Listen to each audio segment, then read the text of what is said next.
الحمدللہ وکفا وسلام علی عبادہ الذین اصطفى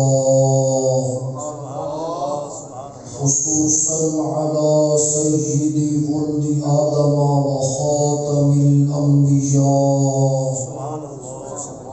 دافع البلاء والوباء شافع يوم الجزاء عميم الجود والعطاء كاشف الكرب والبلاء عظيم الرجاء كنز الفقراء حرص الضعفاء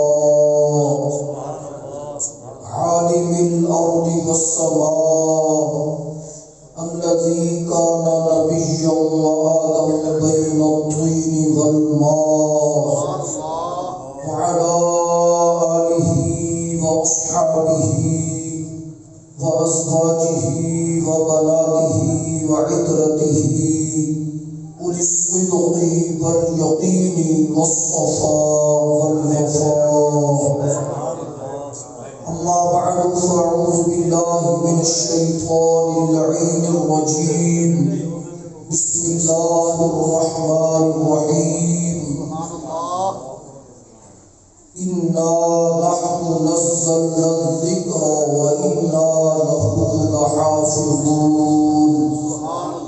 آمنت بالله صدق الله العظيم وصدق رسوله النبي الكريم الأمين نحن على ذلك لمن الشاهدين والشاكرين والحمد لله رب العالمين قال الله تبارك وتعالى في شان حبيبه مخبرا وآمرا وحاكما إن الله وملائكته يصلون على النبي يا أيها الذين آمنوا صلوا عليه وسلموا تسليما سب حضرات محبت سے باواز بلند درود شریف پڑھ لیں السلام علیکم یا سیدی یا رسول اللہ وعلی آلہ وصحبہ یا سیدی یا حبیب اللہ السلام علیکم یا سیدی یا شفیع المذنبین وعلی آلہ وصحبہ یا سیدی یا خاتم النبیین حمد و صلاة کے بعد نہایت ہی واجب الاحترام معزز و محتشم علماء کرام قراء حضرات حفاظ کرام نعت خوانان شیر لسان قابل قدر عاشقان مصطفیٰ صلی اللہ علیہ وآلہ وسلم آج جامع مسجد حیدریہ غوثیہ میں ذکر مولا علی شیر خدا رضی اللہ تعالیٰ عنہ کے لیے میں اور آپ ہم سب حاضر ہیں اور اس محفل پاک کا اہتمام عزیز بیٹے حافظ محمد زرن زیادی اس کے قرآن پاک کی تکمیل کے موقع پر انتظام کیا گیا دعا ہے احکم الحاکمین جل جلالہ وعمل والہ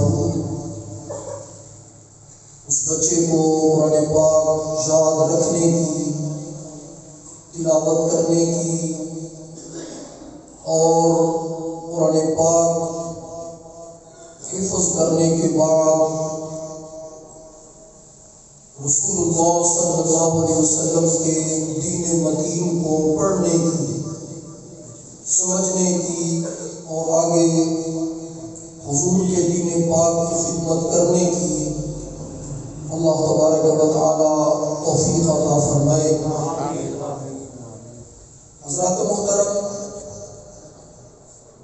رسول اللہ صلی اللہ علیہ وآلہ وسلم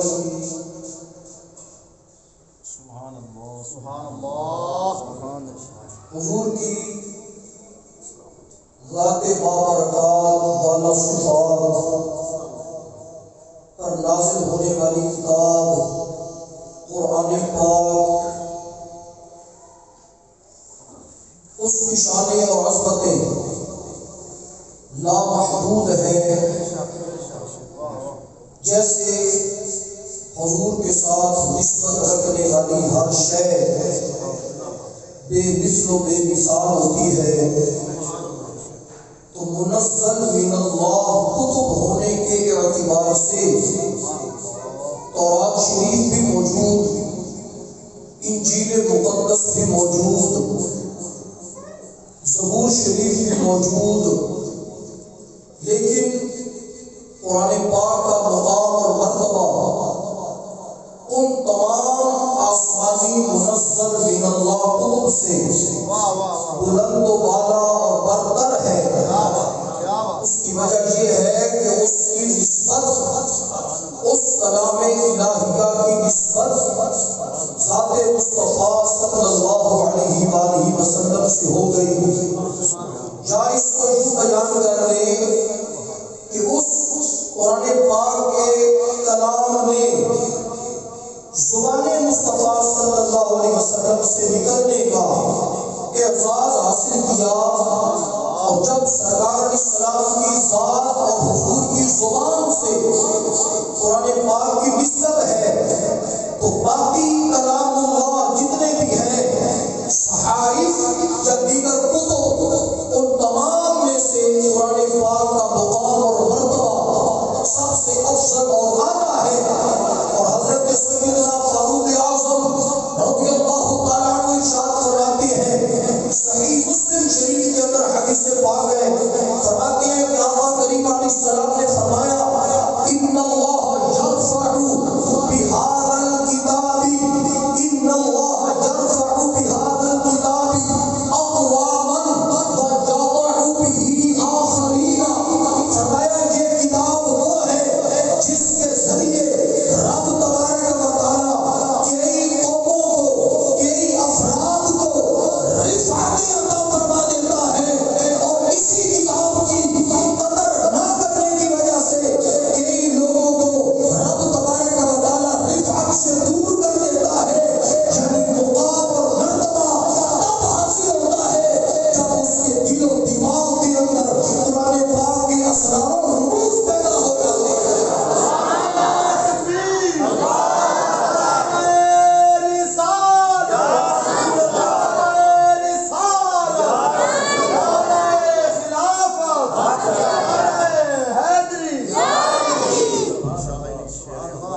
قرآن پاک پڑھنے کی وجہ سے، قرآن پاک سمجھنے کی وجہ سے، اس پر عمل کرنے کی وجہ سے یرفع اللہ تعالیٰ رفعتیں دیتا ہے، بلندیاں دیتا ہے، مقامات دیتا ہے۔ کیسے؟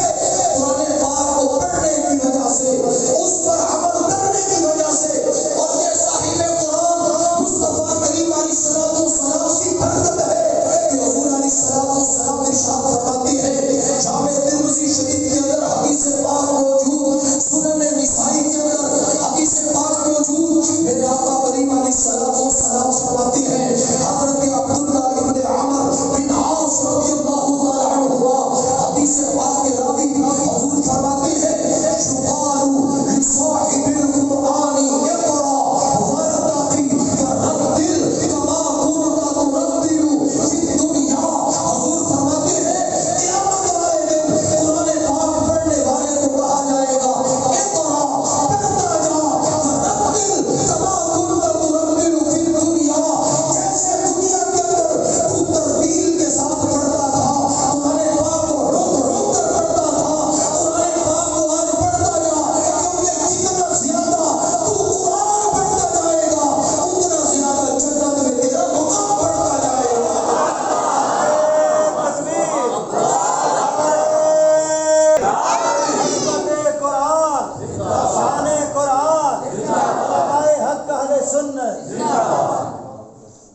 سبحان اللہ وبحمدہ، وہ جو ہے کہتے ہیں محبت سے سبحان اللہ.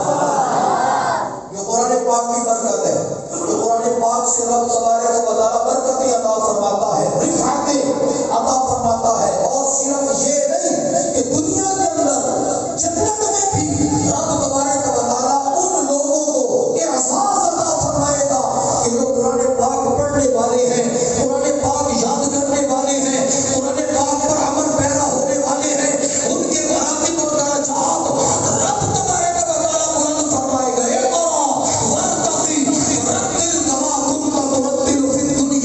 جیسے دنیا میں تو روک روک کر پڑھتا تھا، بلکہ محدثین فرماتے ہیں کہ دنیا کے اندر وہ قرآن پڑھتا تھا جلدی جلدی.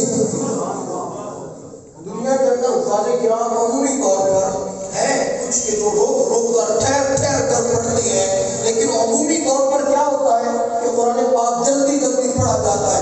اور ہم بھی نماز تراویح کے اندر اس مسجد کا انتخاب کرتے ہیں. مسجد تو ساری ہے نا، لیکن ہم اس کا انتخاب کرتے ہیں جہاں تھوڑے ٹائم میں نماز تراویح مکمل ہو جائے کہ عبادت بھی کریں اور نفس کو بھی خوش کریں، شیطان بھی ناراض نہ ہو، رحمان بھی رہے خوش خوش خوش.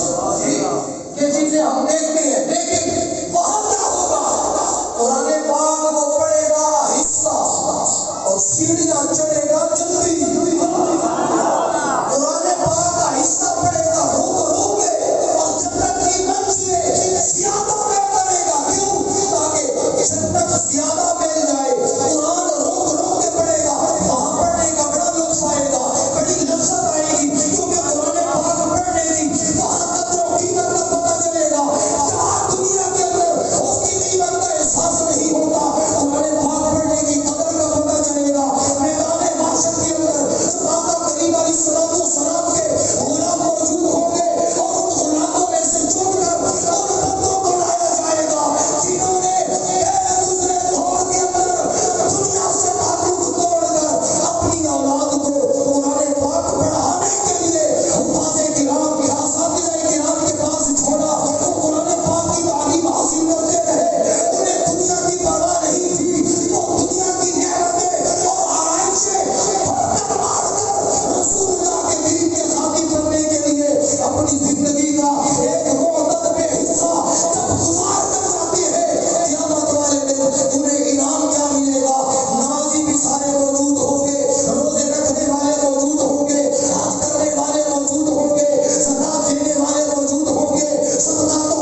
والسلام نے ارشاد فرمایا من قرأ القرآن وعمل بما فيه ألبس والداه تاجا يوم القيامة تاجا يوم القيامة ضوءه أحسن من ضوء الشمس في بيوت الدنيا.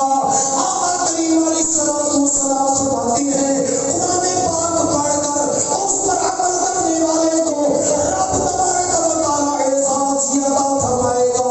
اس کے والدین کو اس کو نہیں اس کے والدین کو رب تبارک و تعالی ایسا نور کا تاج عطا فرمائے گا جس کی روشنی سورج کی روشنی سے چاند کی روشنی سے بڑھ کر ہوگی. جیسے دنیا کے اندر گھروں میں سورج کی روشنی ہوتی ہے, چاند اور ستاروں کی روشنی ہوتی ہے, ان روشنیوں سے بڑھ کر اس کے تاج کی روشنی ہوگی جس نے اپنے بیٹے کو قرآن پاک یاد کروایا ہوگا. نعرہ تکبیر علماء اہل سنت زندہ باد.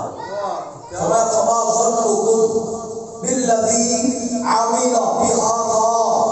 یہ تو والدین کے لیے ہے نا, یہ تو والدین کے لیے. فما ظنكم کیا ہے تمہارا گمان بالذي عمل بهذا, جس نے اس پر عمل کیا ہوگا, جو خود پڑھنے والا ہے, جو خود یاد کرنے والا ہے, جس نے قرآن پاک کو محفوظ کیا, قرآن پاک کو پڑھا, عمل کیا. اگر والدین کے لیے اتنا عظیم تاج ہے تو اس یاد کرنے والے کو رب کیا کچھ عطا فرمائے گا. سبحان اللہ سبحان اللہ کیا بات. آپ ایک لمحے کے لیے ذرا سوچیں, 1442 ہجری چل رہی ہے, 1442 ہجری. سبحان اللہ. آج 1442 ہجری میں جو بچہ قرآن پاک پڑھے, بازی کو کہوں کہتے ذرا, سبحان اللہ. واہ واہ کیا بات. 1442